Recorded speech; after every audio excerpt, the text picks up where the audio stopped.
Jó estét a hallgatóknak, to be or not to be, that is the question, I can get no satisfaction, hogy még a Don Response is belekeverjük. Mindez csak a galambászokért. Igen, abszolút.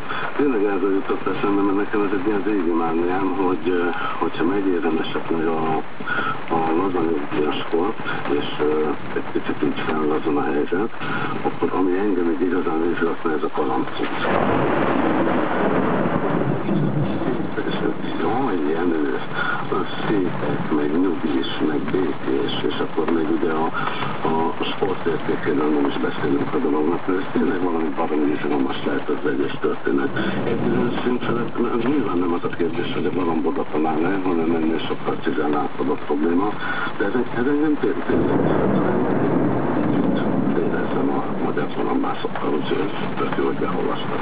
Ha a magyar galambászokról beszélünk, akkor nem tudom, tudod-e, hogy magyar diáknak a kémiai diákolimpiát? Ezt nem tudtam. Sályi Gergőnek hívják, első helyettes lett, az ELTE apácai selejjának és ez Ankarában volt ez a kémiai diákolimpia. És ők 10. osztályos fiúk. Szuper, erről konkrétan nem hallottam, de azt tudom, hogy évről évre megjelennek ezekről a